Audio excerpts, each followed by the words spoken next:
Hello everyone, welcome back to my channel. Before starting the video, please subscribe and keep watching for more details videos. Coco Gauff beats Danielle Collins at National Bank Open. Montreal, Coco Gauff made a triumphant return after the French Open final, outlasting fellow American Danielle Collins 7-5, 4-6, 7-6, 2 in the second round of the National Bank Open here at Center Court on Tuesday. Gauff had not played since losing in the first round at Wimbledon and appeared to have made a change to her serving grip during her time away. She struggled with it during the match, hitting some serves that were well long and others that were soft and easily pounced on by the powerful Collins. Gauff took nearly a 3-hour battle to reach the third round. French Open champion Gauff overcame 23 double faults and 74 unforced errors to beat Collins in their first career meeting. Gauff said that it was a bad performance from her side as she was practicing for a very long time and hopes to play her best in the next round of the tournament. It was a frustrating match for me. I felt like I was practicing well, and then I don't think I transferred it today. But hopefully I got my bad match of the tournament out of the way, and I could come back stronger the next round, Gauff said. She added that the second set was not according to her practice. Other than that, she played well. I felt that I was playing well except that part of my game, Gauff said. But I felt like off the ground I was playing pretty well. Coco Gauff beats Danielle Collins at National Bank Open. A tale of nerves, noise, and next-level grit. It wasn't perfect. It wasn't clean.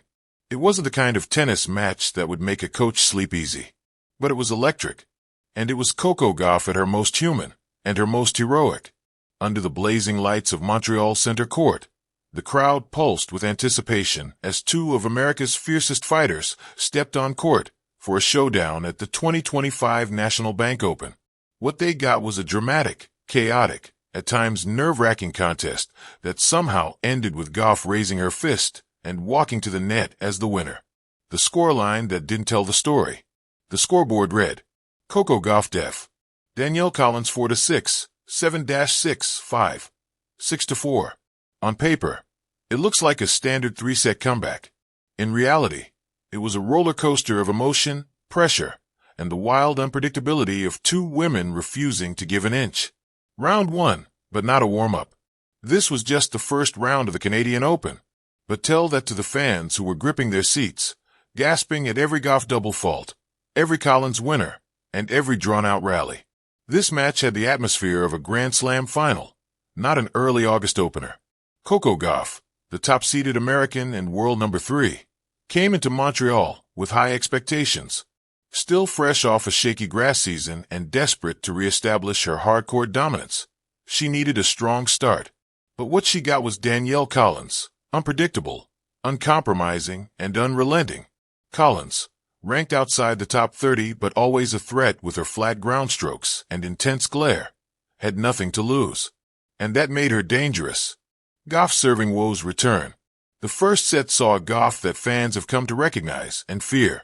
Not because she was imposing, but because her serve, her Achilles heel, began to implode. In just one set, she racked up 8 double faults. Some were mistimed. Others seemed mental. The yips were back. Collins took full advantage. She attacked second serves with fearless returns and held her nerve on her own service games.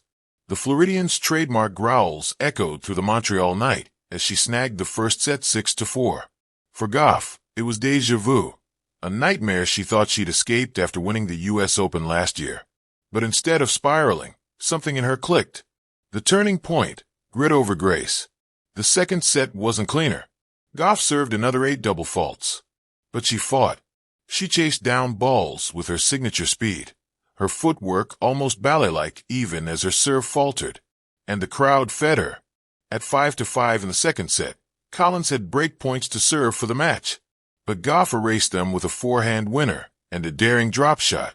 That single hold turned into a tiebreak, where Coco finally played with some composure. Not by hitting winners, but by forcing Collins to miss.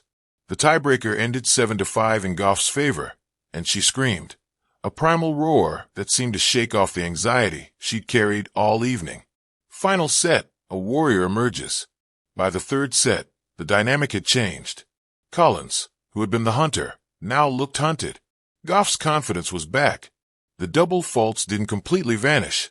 She ended the match with 23 of them, but she made up for every mistake with furious defense and timely aggression. At 4-4, with Collins serving, Gauff engineered a crucial break with a lunging backhand that skimmed the line. The stadium erupted. When she held serve to win 6-4, she dropped to her knees in relief, more than triumph. It wasn't pretty, but it was pure. What this match really meant.